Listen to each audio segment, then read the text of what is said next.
Dette lille filmklip viser forsøget med substitution i heptan og addition i cyklohexen. Formålet med denne øvelse er at undersøge, under hvilke betingelser en substitutionsreaktion og en additionsreaktion finder sted.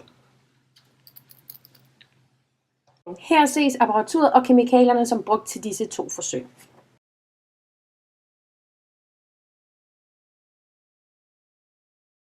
Man starter med at måle 5 ml brun vand af i et 10 ml måleglas, og dette hældes over i 2 reagensglas. Det samme gentages for heptan. Der måles således atter 5 ml heptan af i måleglasset og hældes over i de 2 reagensglas. Afslutningsvis sættes der prop på. Her ses sammenblandingerne. Som man kan se, ligger heptan så øverst. Heptan er upolært, og det er dibrom også. Vand er polært og kan derfor ikke opløse dibrom. I det vand har en højere densitet end heptan, lægger det sig ned i bunden sammen med brom. Derefter rystes den ene af reagensglassene rigtig godt og pakkes ind i alufolie. Efter omrystningen vil brom forsøge at søge opad til heptan, idet de begge er upolære. Så lægger man den foran sin halogenlampe. Det andet reagensglas placeres foran halogenlampen og rystes af og til faserne begge to er farveløse. Her er resultatet.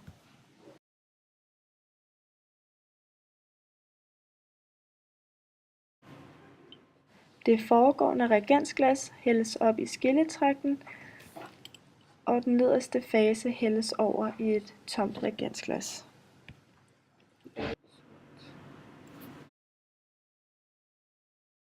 Halvdelen af vandfasen hældes op i et andet reagensglas. Som vist følgende. Skilletragten tømmes, og det organiske materiale hældes ud.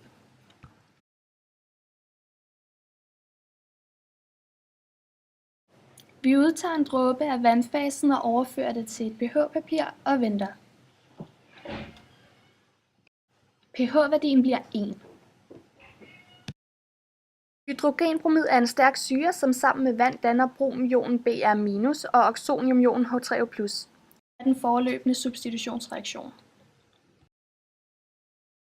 I substitutionen sker der en kædereaktion, hvor initialreaktionen foregår ved, at vi lyser på dibrom, som bliver til 2 bromradikaler. Det ene bromradikale reagerer med heptan og danner et heptylradikale og et hydrogenbromid. Det her heptylradikale reagerer ved dibrom og danner bromheptan og endnu et bromradikale, som så vil blive ved med at reagere med heptan, og herved foregår kædereaktionen.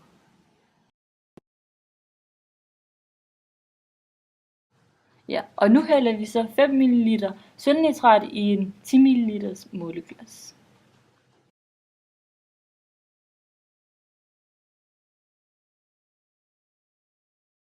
Her hælder man sølvnitrat over et reagensglas med vandfasen. Der ses tydeligt bundfald af sammenblandingen. Bromionerne fra vandfasen og sølvionerne fra sølvnitratet finder sammen og danner tilsammen det tungt opløselige stof sølvbromid, som kommer til udtryk ved en fældningsreaktion. Her ser vi det oprindelige reagensglas, som er blevet pakket ind og derefter nu skal pakkes ud.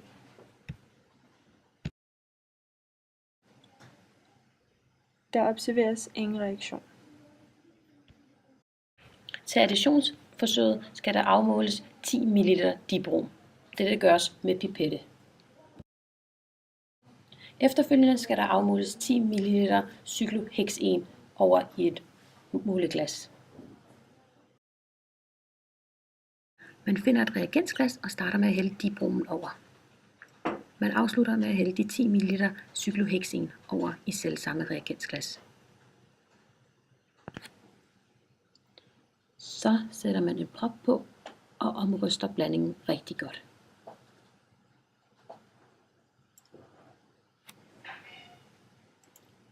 Det er tydeligt allerede nu at se, at væskerne bliver farveløse ved sammenblandingen.